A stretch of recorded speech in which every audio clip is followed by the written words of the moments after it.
Eu queria ler um texto, Salmo 128, diz assim: bem-aventurado aquele que teme ao Senhor e anda nos seus caminhos, pois comerás do trabalho das tuas mãos, feliz serás e te irá bem. A tua mulher será como a videira frutífera aos lados da tua casa, os teus filhos como plantas de oliveira à roda da tua mesa. Eis que assim será abençoado o homem que teme ao Senhor. O Senhor te abençoará desde Sião, e tu verás o bem de Jerusalém em todos os dias da tua vida.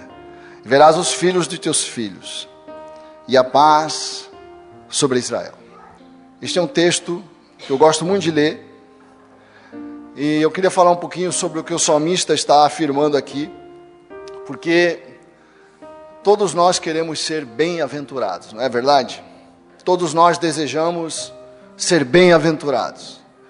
Ser bem-aventurado significa que você é uma pessoa que tem êxito no que você faz, que você tem sucesso nas coisas que você faz, em todas as áreas da sua vida, como profissional, como pai, como marido.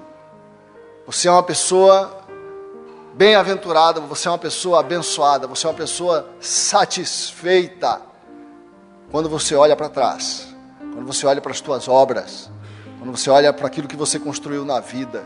Isso é ser bem-aventurado. E a Bíblia está dizendo aqui que ser bem-aventurado não é uma questão de sorte, não é uma questão de acaso, não é uma questão de você ter nascido bem na vida, ser bem-nascido, ter muita cultura. Não é isso. Ser feliz, segundo o conceito que esse salmo está nos trazendo, é uma questão de uma certa atitude que eu tenho que ter. É isso que a Bíblia está falando, uma atitude que você precisa ter na sua vida, que vai trazer felicidade para você, que vai atrair a bênção de Deus, e vai trazer a sabedoria de Deus para você dar solução para as coisas que você não conseguiria, se você não tivesse a bênção da bem-aventurança que a palavra de Deus promete neste salmo. Bem-aventurado o homem que teme ao Senhor, diz o texto, e que anda nos seus caminhos. Anote isso, temer ao Senhor e andar nos seus caminhos. Coloque isso no teu coração nesta manhã. Encha a tua alma destas duas atitudes que a Bíblia nos chama a ter: temer a Deus e andar nos seus caminhos. E a Bíblia nos diz algo aqui que nós temos que prestar atenção.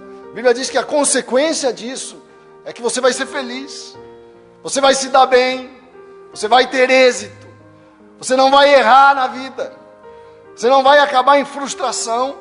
A Bíblia diz também que o temor de Deus, isso está lá em Provérbios 9, 10, o temor de Deus é o princípio da sabedoria. O temor do Senhor é o princípio da sabedoria. Como é bom ser sábio. Que coisa boa é ter sabedoria, conseguir trazer solução para as questões que aparecem. É ou não é verdade? Como é gostoso poder solucionar um caso. Eu, às vezes, tenho no meu trabalho um problema que eu não sei resolver. Às vezes eu estou lendo um processo e surge uma questão que eu não tenho a menor ideia de como é que eu resolvo aquilo. E aí, nós começamos a pesquisar, conversar com as pessoas. Hoje, nós temos a maravilha que é a internet, que nos oferece, desde que você saiba selecionar e distinguir o bem do mal, uma maravilha em termos de respostas que é a internet. E, na medida em que você sofre aquele problema que está diante de você, dá aquela angústia da ignorância. A ignorância traz uma certa angústia. Você tem um problema, você não sabe a solução, aquilo traz uma certa dor, mas você aceita enfrentar o sofrimento de buscar a solução. Aí quando você chega na solução, você fala: que maravilha! Como é bom dar solução para um problema difícil. Como é bom alcançar a solução de uma questão difícil de ser resolvida. A Bíblia diz que o temor de Deus, você ter a humildade de se humilhar diante de Deus e dizer: Deus, eu não sei resolver, me ajuda. é o princípio da sabedoria. Há um princípio para você ser sábio. E o princípio é o temor de Deus, diz a palavra de Deus. Nós estamos sendo desafiados o tempo todo na vida por problemas difíceis. Em todas as áreas que nós vivemos, nós temos diante de nós constantemente problemas difíceis de resolver. E a Bíblia nos diz que uma certa atitude faz com que o universo funcione a teu favor. É claro que às vezes eu tenho que me esforçar, eu tenho que suar, né? Mas a solução vai aparecer em nome de Jesus, se você tem o temor de Deus no seu coração. É isso que a Bíblia diz. Agora, eu tenho que ter essa disposição. Eu estava trabalhando esse mês para substituir uma pessoa lá em Brasília, um colega, que já é bem mais antigo, né, que eu, e eu entrei na sala dele, sentei ali para trabalhar no computador que ele usa e tal. E normalmente nós temos o computador com essa tela e tem um monitor, né? Um monitor a gente vê o processo, no outro monitor nós trabalhamos. E eu notei que ele não tinha esse segundo monitor. Eu chamei a assessora dele e falei assim: cadê o segundo monitor aqui para eu trabalhar com o processo e tal? Ele falou: não, ele não usa nada, doutor. Ele não usa computador, ele não mexe com isso não. Como assim não? É a gente que faz tudo para ele, porque ele não quer saber de computador. Ele nunca abriu o computador dele. Falei: nunca abriu o computador? Não, ele não sabe usar computador. Nós é que fazemos tudo para ele. E ele não é o único. Eu conheci um outro colega que já se aposentou. Estava conversando com ele, falei: eu vou te mandar e-mail. Não me manda e-mail não, que eu não uso e-mail. Eu não usa? Não. Mas você não usa o teu computador? Não, meu computador é minha caneta Bic. Então, queridos, a vida vai mudando e eu preciso mudar também. Quero ouvir um amém. Eu tenho que ter abertura. Não é sabedoria eu ficar parado nos meus conhecimentos e me recusar. Isso é até um ato de resistência. É um ato de rebeldia. Eu não quero aprender isso. Não vou abrir mão da minha caneta Bic. Mas a vida exige que você mude, que você avance. Eu não posso ficar estacionado no meu conhecimento. Isso é sabedoria. Sabedoria é eu entender que a vida não vai se adaptar a mim. Eu é que tenho que me adaptar à vida. A vida é colorida, querido, maravilhosa, e ela muda, porque Deus quer que nós cresçamos continuamente. Assim é a vida. Eu não posso querer que a vida pare por minha causa. É muito bom escrever numa caneta Bic, eu não tenho nada contra, mas eu posso continuar escrevendo na minha caneta, já que eu amo tanto a caneta Bic. Mas eu não posso estar fechado para as mudanças que a vida estão me empurrando. Quantas pessoas perderam empregos, empresários que perderam clientes, profissionais liberais, por conta dessa resistência à mudança. A Bíblia diz que nós temos que ser sábios, e o temor do Senhor é o princípio da sabedoria. Quem teme a Deus, quem tem temor de Deus, não tem medo de outras coisas, não tem medo de mudar. Sabe por que as pessoas não querem mudar? Elas se sentem ameaçadas pelo novo. As pessoas se sentem ameaçadas pelo novo. Por isso elas preferem ficar na retaguarda daquilo que elas já sabem. Não, eu já sei, não quero avançar. É confortável ficar na retaguarda daquilo que eu já sei. Mas não tenha medo de mudança. Não tenha temor da mudança. Tenha temor de Deus. E Deus vai fazer você mudar com sabedoria. Amém? Então essa primeira atitude que o salmista nos ensina, e diz que aquele que teme ao Senhor é bem-aventurado, que a felicidade está nisso, na minha relação com Deus, no meu temor de Deus. Eu conversava com um amigo meu também, que não é cristão, que é uma pessoa que você olhando, tem tudo para ser feliz. é realizada financeiramente, é realizada profissionalmente, é um bom vivant, não tem necessidades claras materiais. É o tipo da pessoa que eu classificaria como uma pessoa feliz. Né? A gente vai conversando, as pessoas se abrem. Ela me falou assim, mas eu convivo com uma depressão continuamente. Eu tenho tudo que eu preciso. Falei, você sabe a causa da sua depressão? Não tenho a menor ideia. Eu só sei que eu sinto depressão.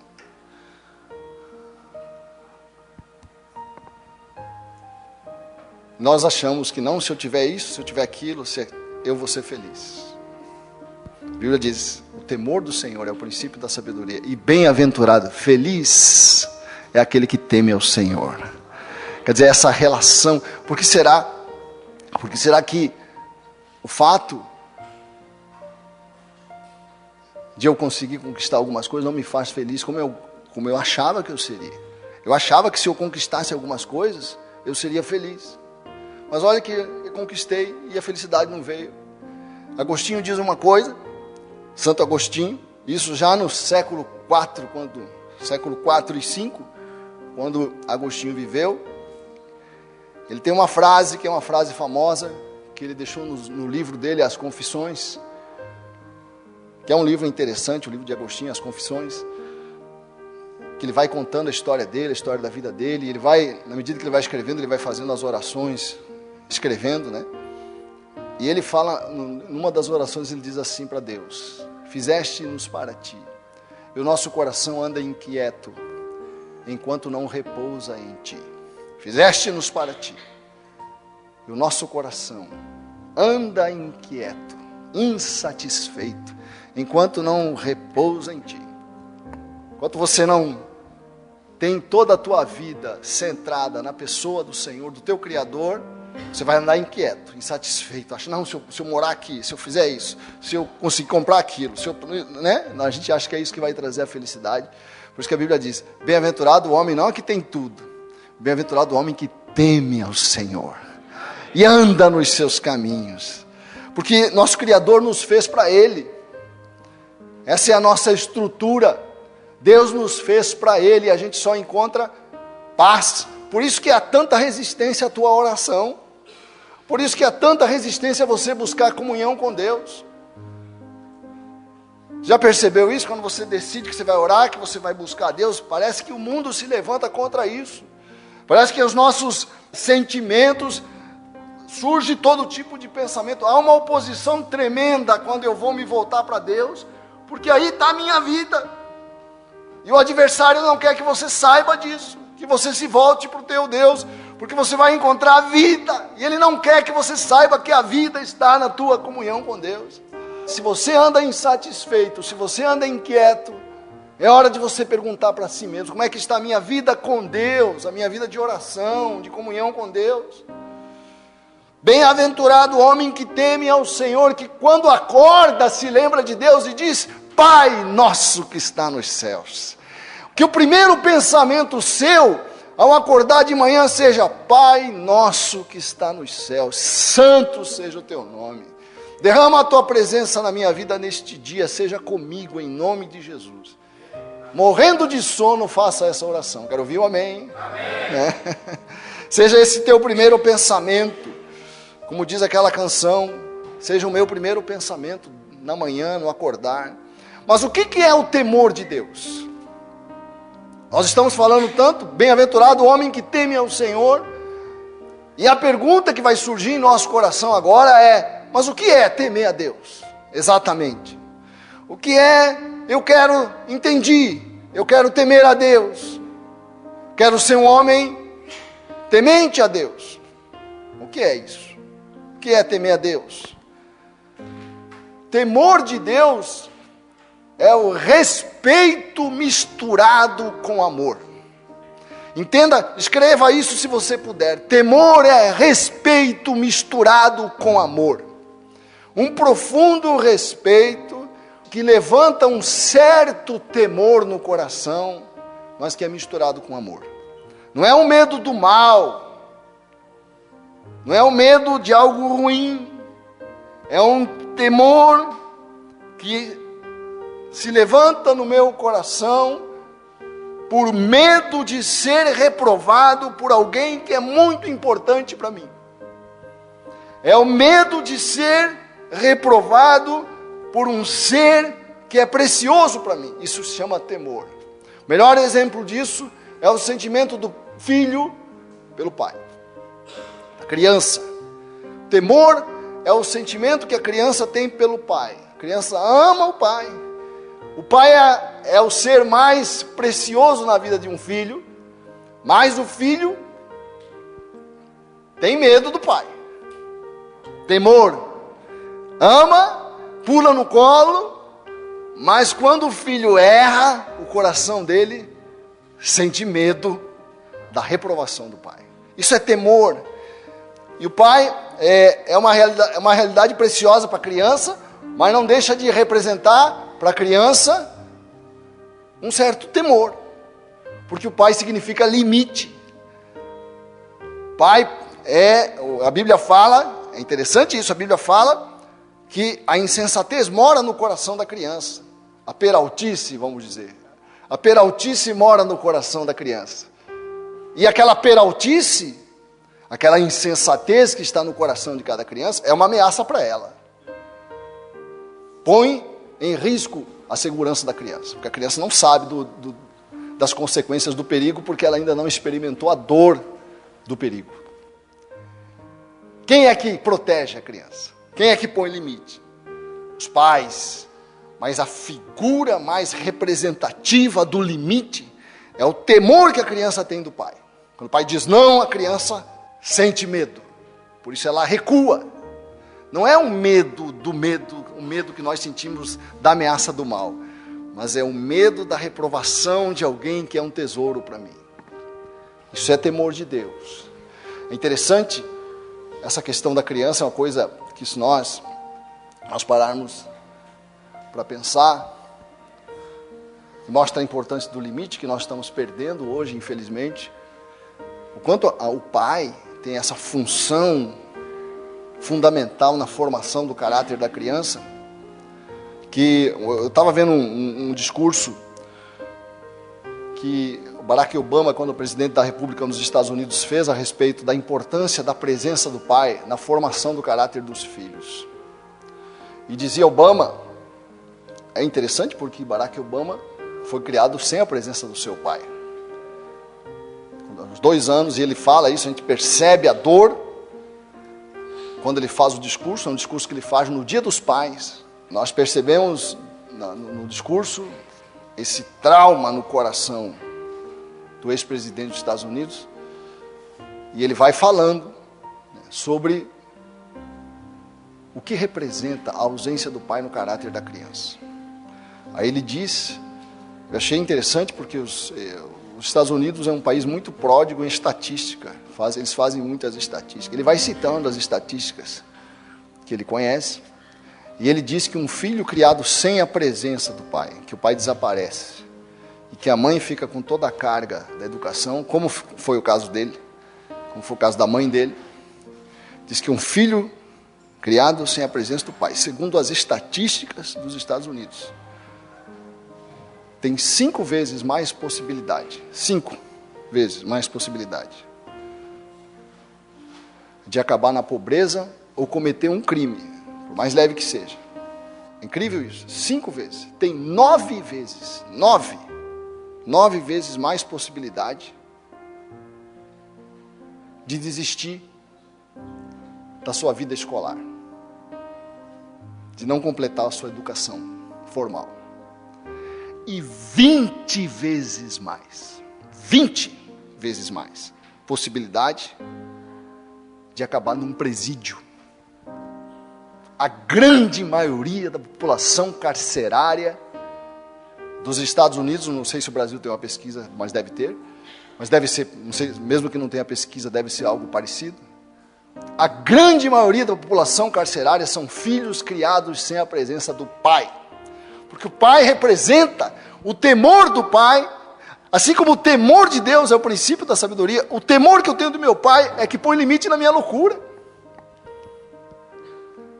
Por isso, mãe, você que é mãe, também é fundamental, porque a mãe tem outra função, mas uma função fundamental na formação do caráter, porque a mãe é que sensibiliza a criança para a relação com as pessoas, humaniza.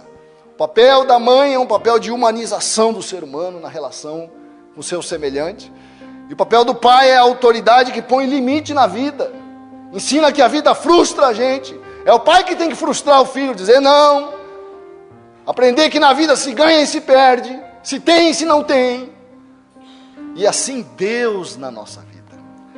Esse temor do filho pelo pai representa o temor que nós temos que ter de Deus, porque Deus põe limite na minha loucura, na minha insensatez.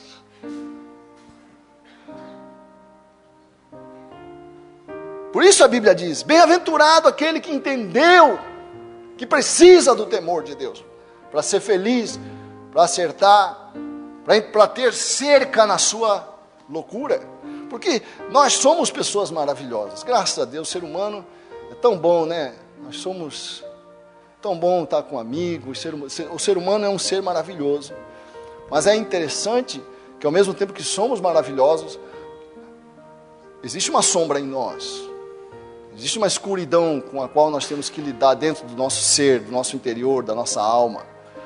As nossas melhores intenções, se você não percebeu isso ainda, um dia você vai perceber.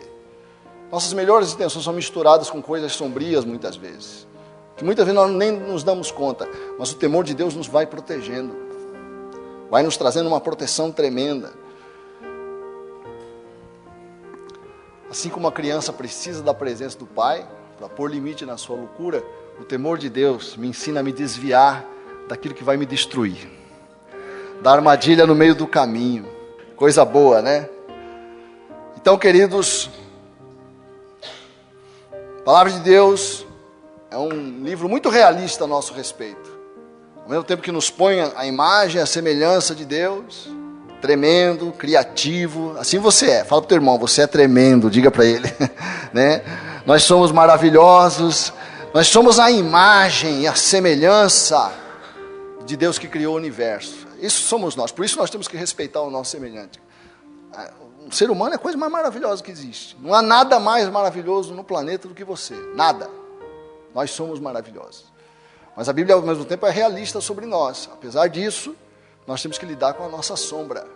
E a forma de eu lidar com a minha sombra, com o meu lado sombrio, aquele lado que explode, aquele lado que trata mal as pessoas, aquele lado que é malicioso, aquele lado que muitas vezes na relação com as pessoas faz mal, é o temor de Deus. O temor de Deus vai me ensinando, vai me trazendo luz, vai me ajudando a me desviar. Amém? Coisa boa, né? Então esse sentimento de reverência de um filho pelo pai é o melhor exemplo que nós temos do temor de Deus. Mas o temor de Deus também é uma eu não, preste atenção, é muito importante a gente registrar isso. Ninguém teme a Deus automaticamente. O temor de Deus é uma disposição de espírito, é um exercício que eu preciso fazer a cada dia. O temor de Deus é algo que se perde, eu sei disso. Quem se converteu aqui lembra do quanto você temia a Deus e o quanto você teme hoje. Quanto mais eu vou andando na vida cristã, conhecendo a graça de Deus, se eu não me cuidar, vou no caminho perdendo o temor de Deus. Eu tinha um temor de Deus quando me converti, meu irmão, um temor de desagradar a Deus tremendo. É claro que é um pouco de infantilidade nisso, mas o problema é que se você não se cuidar, você perde o temor no caminho. O temor de Deus é uma disposição do meu espírito, uma decisão que eu tenho que ter aqui no interior a cada dia. Não, peraí, isso é assunto de Deus, não vou mexer com isso. Você, graças a Deus, o temor de Deus é algo que eu posso decidir e tenho que decidir todos os dias.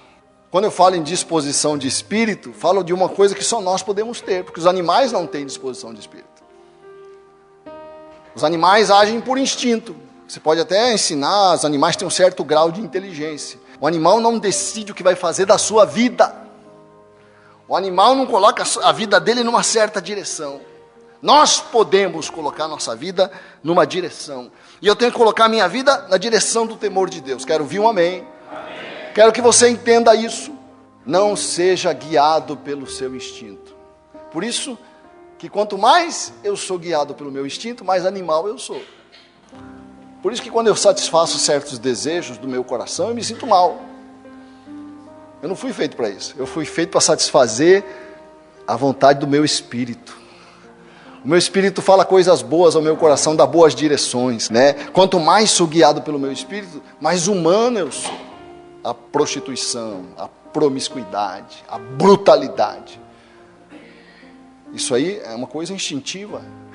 Para eu ser promíscuo, basta eu seguir os meus instintos. Não preciso de mais nada.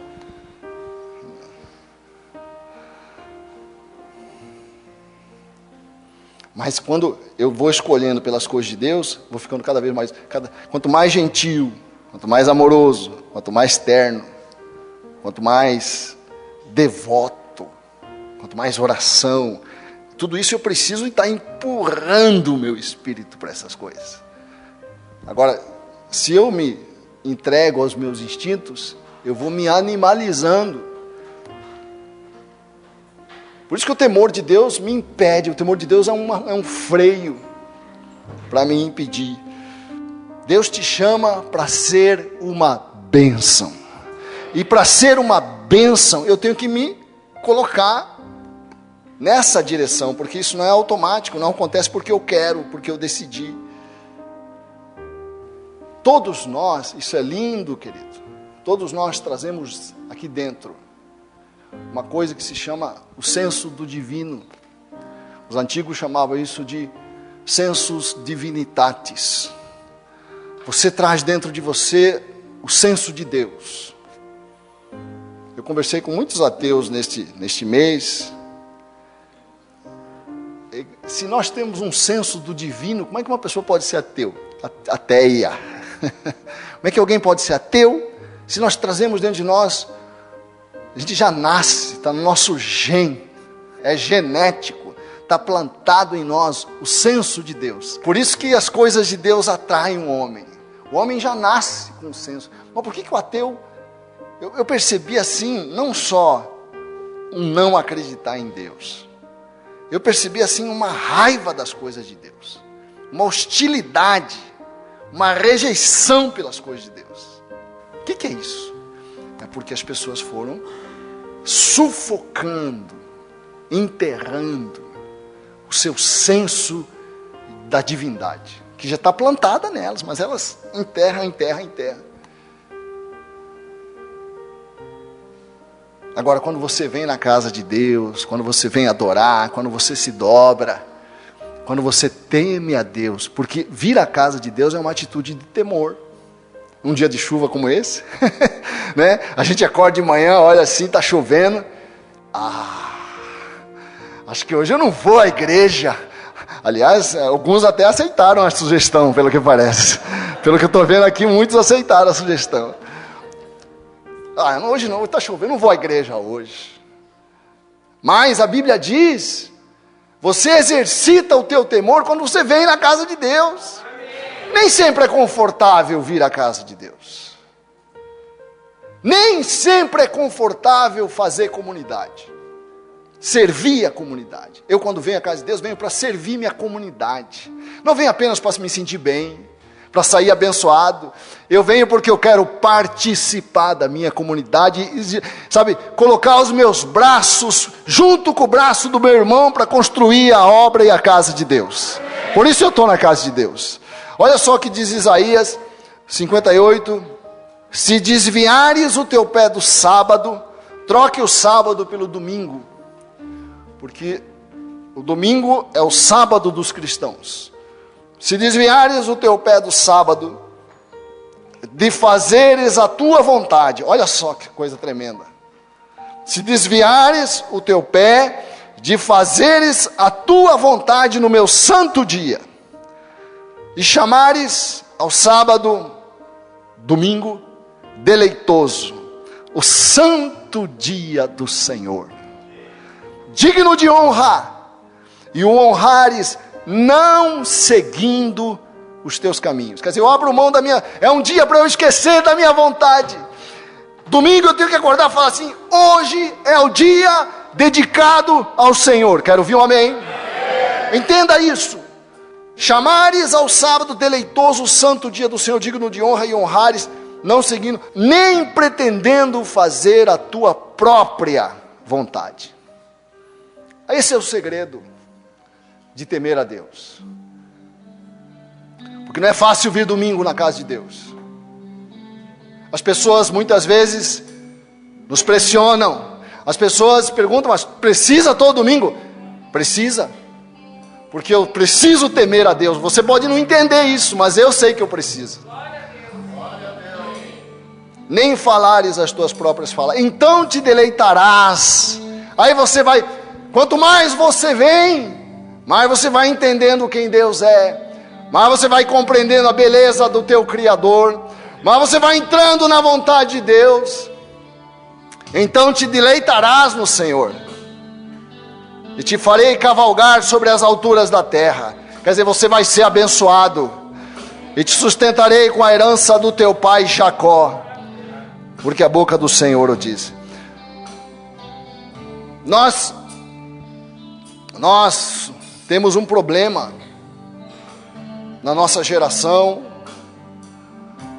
porque o homem hoje, ele é um pouco daquilo que eu falei a respeito daquele meu amigo. Nós achamos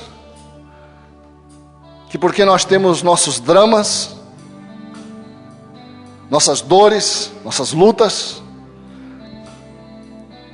que Deus tem que se adaptar a nós. Não é assim: ah não, Deus vai entender que eu estou passando esse problema. O homem hoje acha que Deus tem que se adaptar a ele. Sou eu que tenho que me adaptar a Deus. Eu que tenho que me adaptar aos caminhos do meu Deus, à vontade do meu Deus. Amém, queridos? Que sejas meu universo. Não quero dar-te só um pouco do meu tempo. Não quero dar-te um dia apenas da semana. Que sejas meu universo. Não quero dar-te as palavras como gotas. Quero que saia um dilúvio de bênçãos da minha boca. Que sejas meu universo. Que sejas tudo o que sinto e o que penso. Que de manhã seja o primeiro pensamento e a luz em minha janela. Que sejas meu universo. Que enchas cada um dos meus pensamentos.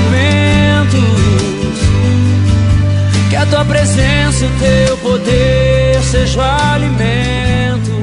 Jesus, este é o meu desejo. Que sejas meu universo.